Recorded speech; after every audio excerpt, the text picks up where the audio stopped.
session. All right, so what are we going to talk about tonight, guys? Well, we're going to talk about things to consider before even jumping into mobile grooming. That'll apply even if you have vans right now. Maybe some good reflecting points. We'll talk about the options you have as a buyer. The different van models and what your options are going forward. We'll talk about the different energy solutions, so generators, batteries, etc. Financing options, expectations post buy. And so that's a big topic in its own with maintenance, right? What are you doing to take care of these vehicles?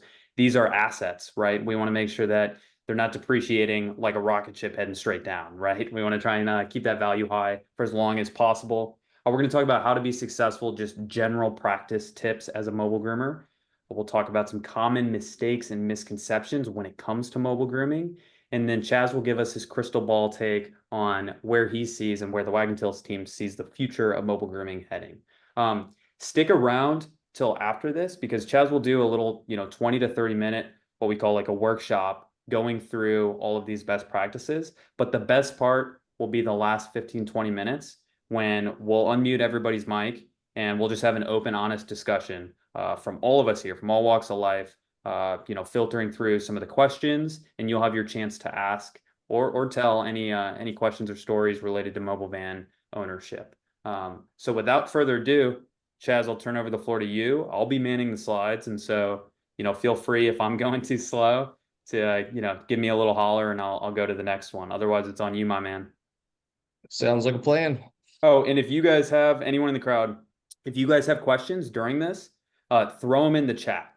We'll throw them in the chat, and then, like I said, that portion, the second half of tonight's show, we'll just go look through the chat, and we'll look at all those questions, and we'll bring them up live. So if you have questions while you're doing this, throw them in the chat. All right, Chaz, over to you. Alrighty. So, before you get into the mobile grooming industry, obviously kind of need the self-awareness of who you are and what your market looks like. Here at Wag'N Tails, I think one of the really cool things is that we're not just selling you a van. We want to sell you a success plan and a way to change people's lives. Like I said earlier, it's a very, very cool industry with very large-hearted people. And that's what we aim at, but kind of to win the lottery, you gotta buy a ticket. So taking a look at, who you are, what area are you going to cover, what kind of clientele base do you have already? What's your skill set? Do you have, where we start there with financial backing? Are you going to need a loan? 95% of clients take loans on these vans that we treat very similar to an auto loan. Or maybe you're going to buy it outright and, go that route to where you're not going to have that monthly payment. And then other things to consider, like as you're looking into those vans, your financing, your setup is how are you going to take care of that van once you have it? Where's your dealer located based on the van that you have? We offer the Mercedes chassis, Ford Transit, and the Dodge ProMaster. So you need to kind of consider do you have a dealer or a service center close to you? If you're going to go with a generator, do you have someone that's going to be able to maintain that generator? Can you maintain it yourself? So those are just some of the things you kind of want to look into prior that can help, avoid problems as you move on into the future. Routing is kind of one of the biggest things, and we'll get to that later as far as success points and how much that plays into success as a mobile groomer. Routing and pricing are going to be, two of the bigger two. And then, what comes with that as far as the van you purchase based on your location. So if you're in an urban area, you're probably going to, not want a van that's quite as long and it's a little bit easier to park. Or if you're more rural, you're probably going to see a lot more farm dogs, which are larger dogs that are going to require a little bit more space in that van. And you're going to be able to pull up to one, two houses and take care of 3, 4 dogs at a time. Another thing that you definitely want to consider, before jumping in is your clientele and the base and what that is going to look like. Have you been working, already in a salon or at a Petco or something where you've built up a solid amount of clientele that you're going to be able to take with you? And how are you going to be able to fill that van, or how are you going to market ahead of time to make sure that van fills up quickly. Now, that being said, most of the time, if you have the work ethic to be able to get out of bed and groom, you're going to do just fine. But it's just one of those things we want to help people ahead of time avoid some of those little problems that they'll run into that we don't want them to have to figure out themselves as they build their business.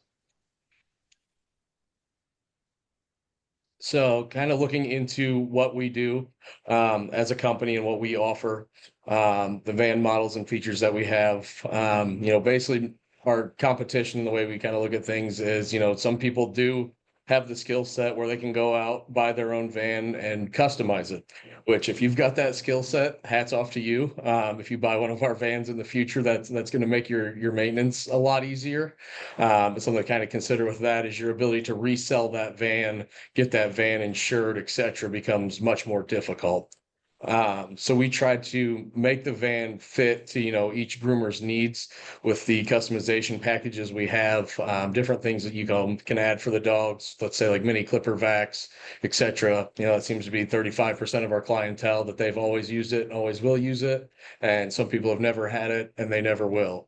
And then we offer several other things, with the larger vans, you want a secondary grooming station. Let's say you have somebody you're training or you're doing some larger dogs and you're going to need some more space, or you have multi-household or households with multiple dogs, where you're going to have more than one dog in that van. So you're going to want, that second station to keep that other dog on.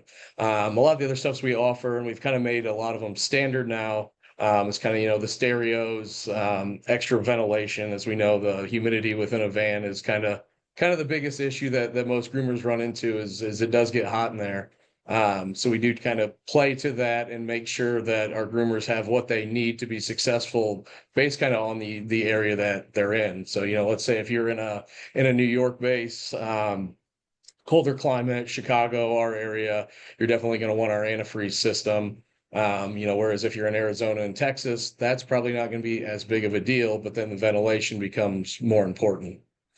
So with our models, like I had mentioned earlier, on the Ford platform, we do offer two vans. The larger one and kind of the one I think most people it's been the go-to for many years is the Ford Dynagroom. That's the dual rear axle where you can put the secondary grooming station in there, about 22 feet long. If you do just have a single groomer, we just released the Pet Pro at Hershey this year. It's kind of been our big thing this year. That comes standard with our clean power system. Great for the single groomer, especially for tight metro areas, getting in and out of places where travel might be tight. Those New Yorks, those New Jerseys, we've seen a lot of those vans, or for some of our fleet clients where they have 7, 10 plus. Those seems to be kind of the go-to. The Mercedes Sprinter model, which was really big when I started here about 2 years ago because of COVID. There's kind of a little bit of a shortage, and Ford was having a tougher time getting vans. And it was great that Mercedes was able to come through for us and keep us fully stocked. So the Supreme Groom, which would be the 3500, is very similar to that Dyna, where you have space for a second grooming station. It's about 23 foot long. Difference with the Fords and the Mercedes is the Mercedes come with a diesel turbo engine, where the Ford's going to be your standard V6 gas engine. Our most popular model right now actually is the Quantum Groom, which is the Mercedes 2500. It's on that 144-inch wheelbase, where the Supreme is on the 170. And then the Dodge ProMaster, which is going to be the Chris Elias special. He's got about 20 of those going right now. That's kind of a good in between. You got a gas engine. That model's front wheel drive, where the rest of them are going to be rear wheel drive. And it's got a little bit more space than the Pet Pro and the Quantum would have, but a little bit shorter than that Dyna and Supreme Groom. Then we offer a couple special models with our trailer, which is kind of more of the entry level, and then we do have it's basically like a short bus chassis that you could groom dogs during the week and then live in on the weekends. We got a full RV style bathroom, plenty of space, overhead, microwave, refrigerator, you name it. So regardless of what your need or fit is, we have something that will work for you as a groomer. So a lot of times this has been probably since I've been here, the largest question has come based on our financing. As a lot of people, they see that $120,000 price tag and they're like, well, I don't have that. And we don't expect people to have that. So we do work with each of the chassis providers that we have. So Mercedes, Dodge, Ford all comes in and verifies what we do as far as a production line. So we do keep all of those warranties intact that would initially come with the vehicle, which there's a lot, on the back end that goes into that, and making sure that we stay certified with them as, like a Mercedes expert upfitter, got into the Ford pool program, et cetera. And there's a lot that goes into the safety and the center of gravity testing, just a lot of stuff on the back end that a lot of people don't think of, that we actually go to pretty extensive lengths to make sure our customers are safe and receiving the best experience regardless of what van they buy. So I would say most of our customers run through our dealer financing options. So we have two dealer partners right now that we work with, Mercedes-Benz, and then the Ford and Dodge dealer is a separate one. And the majority of the time, if you do put in an application, we will run it through one of those companies. If you have a more established business, we do have some other banks that after 2 years, that's what they look for. And, once you get into that third, fourth van, they do the offers of SBA loans, which if anybody's on here that is looking to expand, I would heavily look into that. SBA loans often get kind of a rough name for how long they take in most scenarios. But the company we work with, which is Stearns Bank, they're able to complete them in about 3 to 4 weeks if you've got your paperwork and are kind of on the ball. One of the larger things in the last year since I've been here, and since the addition of Josh White, who is our chief growth officer, we've really pushed and had a lot of success with is our in-house lease program.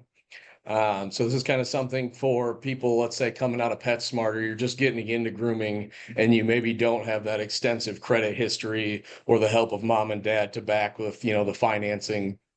So a lot of times those dealers do like to see some comparable credit.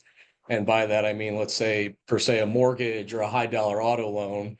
Well, if you're 19 years old, 20 years old, just finished your grooming school and classes, that's probably not real viable for you. So it's very neat with the in-house program that we take a look at not just your credit score and history, but we take a look at your grooming abilities, and we take all that into consideration, and then we can offer that program in-house. And we've really seen that kind of be a life changer for a lot of people. And me personally, I've gotten a ton of joy out of that, going to shows and putting a name and a face together, and then hearing that story of, man, I was doing 15 to 16 dogs a day at PetSmart, and I didn't think a van was even going to be an option for me. And you guys made it happen. And now I'm doing 6 dogs a day. My income is more than tripled, and my wrist and my back don't hurt, at the end of each session when I go home. So that's been pretty cool for us. And I think that program will really, continue to grow, especially as we expand here into the future. Obviously, the outright purchase option, if you have the capital to do so, that's definitely an option as well. Or if you just want to come in, do your wire transfer and buy the van outright, certainly something that we accept as well. Our flexible payment and timing is something that kind of does set us apart from some of our competitors. So the way our process works is we intake your application, get it over for approval or lease approval. And then we have in most scenarios, $1,000 deposit will reserve your van and get it into the production line. So at that point, you're going to have a 3 to 4 week period as we build your van to kind of prep and get ready for that van, to launch, whether that's, your third van and you need to hire a groomer to put in it, or it's your first van and you need to start thinking about how you're going to market that. So once we have that initial deposit, the remainder of your down payment isn't due until just a couple of days before you pick the van up. And then your actual financing and van payment doesn't start till about a month after you've received the van. So you're already in the van and working, and that van's making money for you before you ever owe on it, which is we found to be a very high importance level for our customers. Then another thing, like I said, we're not just looking to sell a van and just kind of have that be, the end of it and thanks, good luck. We really do want to sell you success and, people's dreams. Like I said, that's the joy of this industry, and I think that's something, from the top down, that's flowed from Dennis, down to our CFO Steve, our Chief Growth Officer Josh, and just kind of resonates throughout our company. Like we're here to change lives. We're not selling vans. We're kind of selling you a business in a box. So with the purchase of each van, we do offer a what we call a success guide, which is about 60 pages that kind of just teaches you how to make sure your business is successful right off the bat, as far as how your marketing should look, how your planning should look, what different ways you want to attack your market, and price it, to make sure you're competitive, but also that you're valuing yourself. I think the one thing where groomers kind of do hurt themselves is having a big heart, sometimes jumping a price up from what you were charging for an in-home groom or your salon groom. They don't want to tell Mrs. Smith, who's 75 years old, been with them for 10 years, that, hey, your price isn't $65 anymore, it's 130. But those people, we just really want them to value themselves and the special skill set that they offer, because this is a very specialized skill that not many people have, and just need to value that skill set, as you move forward with your mobile grooming van. So your initial costs, obviously something you want to think of as you get started. What are you going to need to fill the van? So any van that leaves here, even if you buy the most basic package in the world, you can leave here and go groom down the street. But there is things that you're going to have to fulfill that van. Obviously, you're going to need your clippers, your shears, your aprons, whatever other things that you like. I know, some people want towel holders in there, etc. Maybe some additional hooks and whatnot. What do you need to make it yours and make it comfortable so you can function at your highest level, while you are in that van on a day-to-day basis. Obviously, shampoos is a big thing. Where I see most people buy those is at the shows, because you can get some bulk and with discount. We also do, in each van, send out a Lala shampoo, as a gift from our owner and his wife, and that can also be purchased from us on the back end. So it's just some of those things you want to think of. And then insurance, which I think is probably the biggest one, because people seem to have a tough time, their buddy Steve that they went to high school with. Well, he's an insurance agent for State Farm in town, and I've had all my cars through him my whole life. Well, unfortunately, Steve and State Farm probably don't understand what all goes into a mobile grooming van. And one of the worst and most frustrating calls to get is, hey, my van just got totaled and the insurance company will only cover the van. What you have to think about in that scenario is making sure you have the right insurance that is going to cover the van, the conversion, and also the animal inside the van, and then maybe your lost wages for the time that van is down. So taking time to look into your insurance and expenses is definitely something I would suggest, before you get into that van and really operating it on a day-to-day basis. Second thing going to be ongoing maintenance, and we try to make it as easy as possible. We don't want our groomers to be mechanics. We don't expect them to be. When you go through grooming school, there's not usually a section on how to change your generator's oil. So we're very aware of that. But we do want people to keep those vans clean. Dog hair is going to get everywhere, as anybody that's ever operated in a salon, mobile, etc., or has groomed a dog in general. So keeping those vans clean, between each dog, and then we always suggest that at least once a week that you have like a super deep clean. That's just kind of going to help you in the long run, avoid some of those problems. Let's say your AC overheating, your K9 tube dryer, etc. So even if you aren't driving these vans, a ton of miles per day with optimized routing, you're still going to want to maintain those vans, as if it was, something that you're going to eat off of. Like, treat it like a doctor's office almost, is the best way I can put it. Is one, you want it to look nice to avoid those problems down the road, but also you want to maintain that professional appearance, as you do pull up to that customer's house. Is that's just, so much of that business can be word of mouth. And if you're pulling up with a van that's disgusting, somebody's not going to want to let Fido get in there with you. And then pricing, another big point. Like I said earlier, you want to make sure that you have the right pricing, based on your area. Some areas are going to differentiate a little bit, based on, the clientele, cost of living, etc. But also coming back to the, insurance point is where you want to make sure you're priced for success, and then that you're, even if you got to pay a little bit more insurance, you're able to cover that customer's dog. Or, let's say you have something small go wrong in the van or when you're with the dog, like what happens if, you're cutting the dog's face, and let's say you clip their tongue and now you've got a vet bill. How's that getting covered?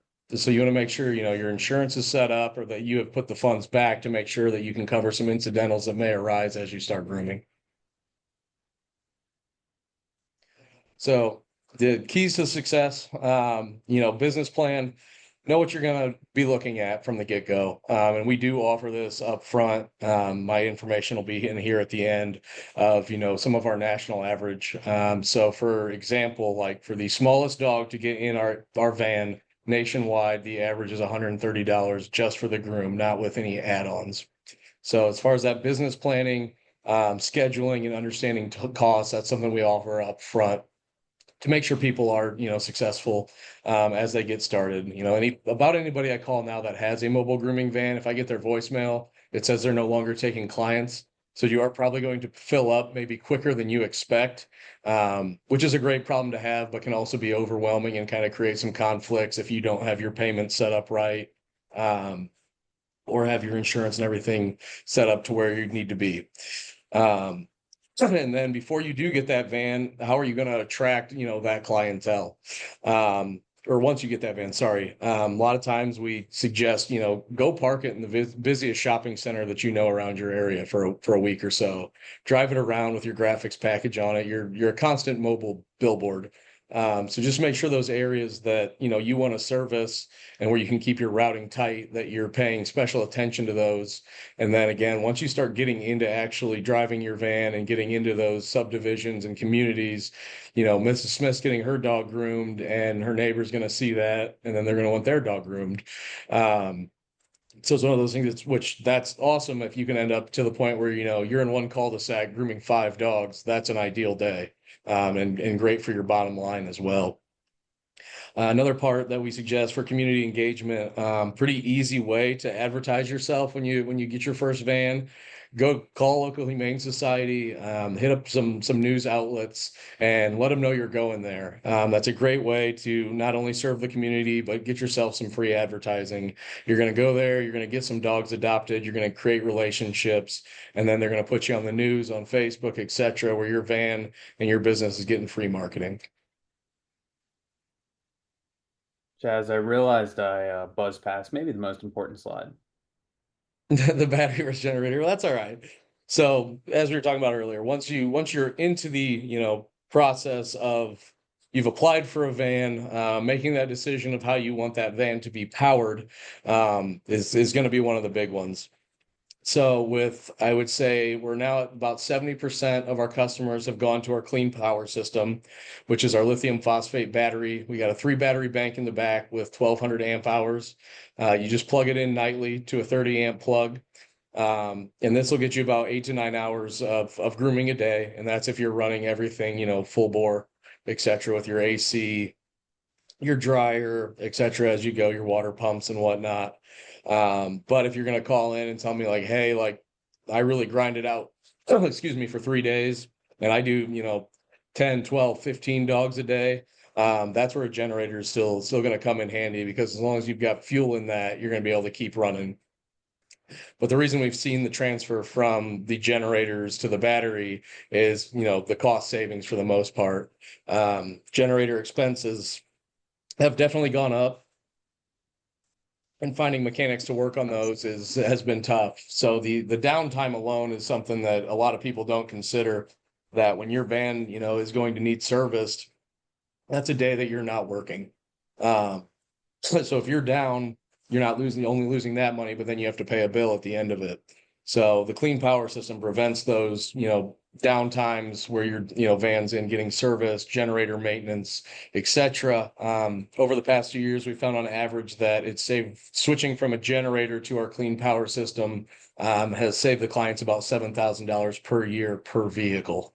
So it's one of those things that, we're going to continue to push, but it's not right for everybody. So we are going to always have that, availability of the generator if it's something that, people do want.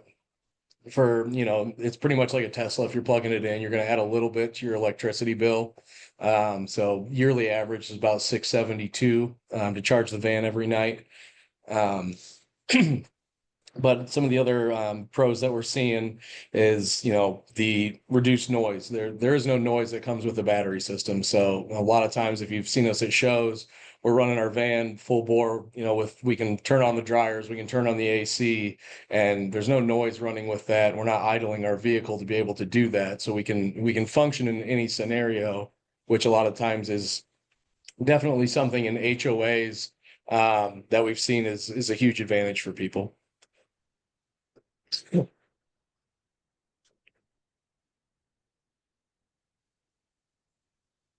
So one of the common issues we tell new groomers to look out for, if somebody's struggling early on, it's usually because their pricing's too low. Like I said, with the heart that's in this industry, which is awesome to see, and there's a lot of good people within it, is making sure that you take care of you first. So if you haven't raised your prices since 2020, like your grocery bill's gone up, your gas bill's gone up, your maintenance costs have all gone up. You need to make sure your pricing is matching that. And with these vans often being fully booked, definitely keep that waiting list on you. And if you do raise the prices or add new people, add that pricing and increase it as you go. Very, very little are you going to lose customers because you jumped your prices, 20, $30. Or if you do, a lot of times we hear like, hey, I, jumped my prices, like you said.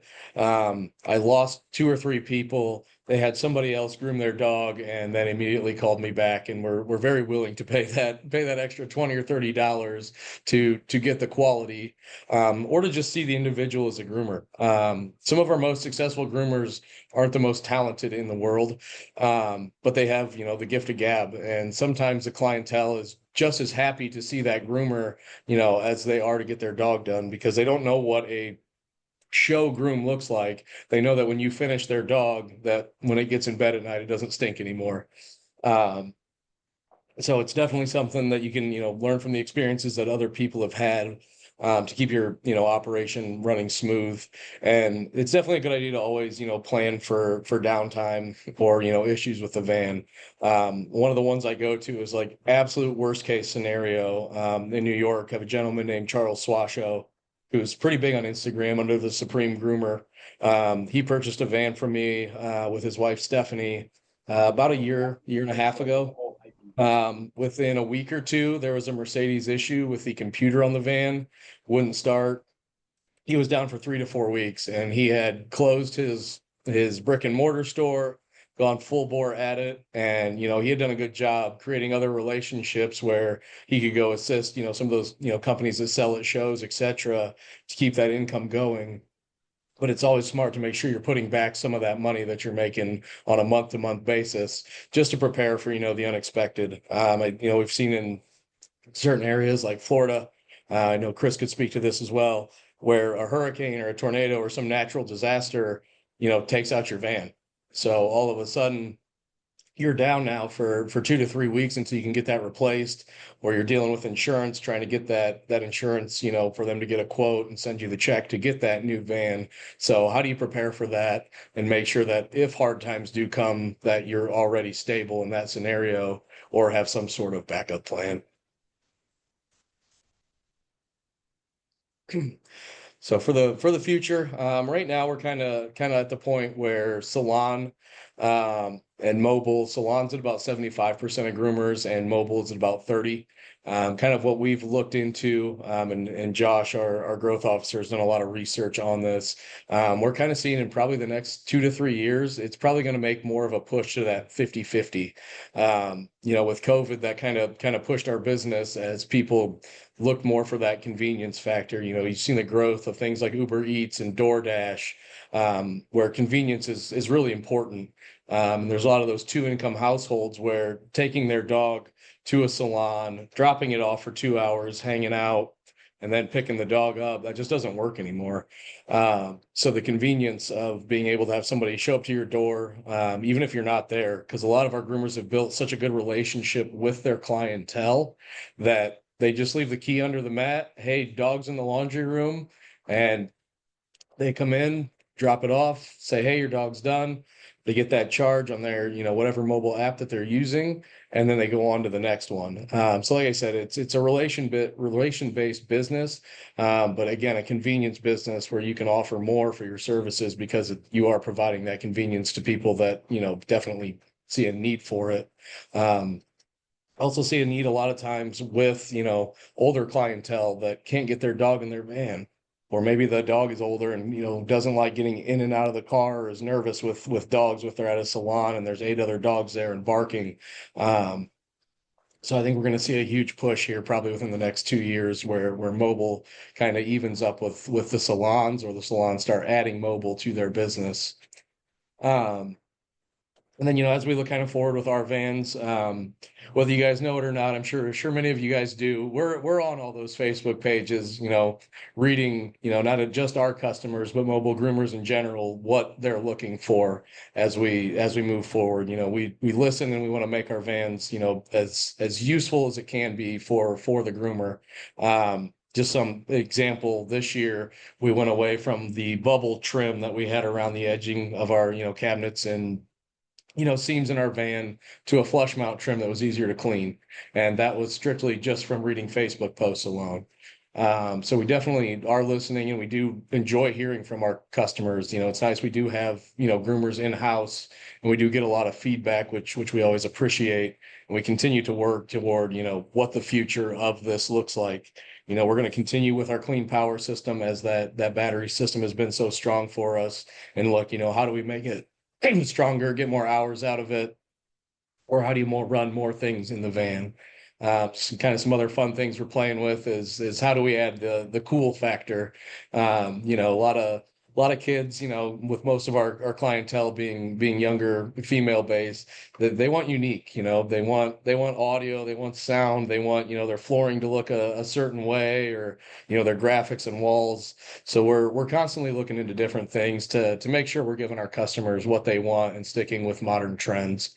Josh and I a couple months ago went and just kind of toured one of the local RV industries, because with the RV stuff, they're so competitive based on bringing out new, um, that is what they sell off of. So it's kind of cool to see some of the new things that that they have, like even just the little attachments for a dog leash outside of the RV itself, which is something we would never think of, but fits great for our industry. And it's a simple add-on, but it's something that makes it easier, for the groomer and for the customer. Um, so we always look, to make our van as useful as humanly possible, but we do understand that people like cool and interesting, and those creature comforts like music or TVs and stuff that does matter. So like I just said a moment ago, the demographic definitely getting younger, more tech savvy. I've been really impressed at shows by the amount of people that have knowledge of battery systems and inverters and how things work. Um, so that's been pretty cool to see, and our engineering team is continuing to work in overdrive to make sure we can meet those demands.